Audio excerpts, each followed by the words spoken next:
படம் ரொம்பவே எக்ஸ்பெக்ட் பண்ண விட ரொம்பவே நல்லா இருந்துச்சு. ஜஸ்ட் ஒரு இட்லி கடையை மட்டும் வச்சுட்டு எப்படி தலைவர் இப்படி பண்ண போறாரு அப்படின்னு நாங்க நினைச்சிருந்தோம். ஏன்னா ஜென்ரலா ஒரு ஸ்டோரி, ஒரு சின்ன கடை இருக்கும் அப்படின்ற ஸ்டோரி பார்த்து தான் வந்தோம். பெரிய கார்பரேட் இருக்கும், கீழே ஒரு சின்ன இட்லி கடை அப்படின்ற ஒரு ஃபேஸ் ஆஃப் மாதிரி தான் இருக்கும்னு நினைச்சோம். அதே மாதிரி தான் இருந்தது. ஆனா பட் ஆனா மேக்கிங் வேற லெவல்ல இருந்துச்சு. தனுஷ் அண்ணா வந்து கண்டிப்பா அவரோட ஆக்டிங்கே கம்மி தான். ஏன்னா காதல் கொண்டேன்லாம் நல்லாவே பண்ணியிருப்பாரு. ஆனா இப்ப பாத்தீங்கன்னா மத்தவங்களுக்கு எல்லாம் நிறைய ஸ்கிரீன் பேஸ் கொடுத்திருக்காரு. அருண் விஜய் எல்லாம் பாத்தீங்கன்னா வேற லெவல்ல பின்னிட்டாரு. அவரை பார்த்ததுமே எடுத்த உடனே ஒரு மாதிரி எப்பவுமே அக்ரெஷனாவே இருக்காரு. அது பார்த்ததுல இருந்து ஒரு மாதிரி என்னடா இவர் இப்படி வில்லனிசம் பண்றாரு, இல்லையா என்ன இருந்தாலும் எப்படி பண்ணாரோ அதுக்கு ஈக்குவலா பண்ணியிருக்காரு. அதுக்கப்புறம் நித்யா மேனன் பாத்தீங்கன்னா திரு சோபனா உங்களுக்கே தெரியும். ஆனா அது இதுல வந்து ஒரு கெமிஸ்ட்ரி நல்லா ரொம்பவே நல்லா ஒர்க் அவுட் ஆயிருக்கு.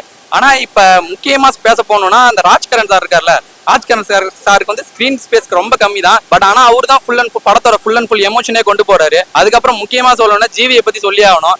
ஜிவி தான் ஒரு சின்ன ஒரு சீன் இருக்கா, ஒரு எமோஷனை கொண்டு வரணும், அது மியூசிக்ல கொண்டு வர்றாரு ஜிவி.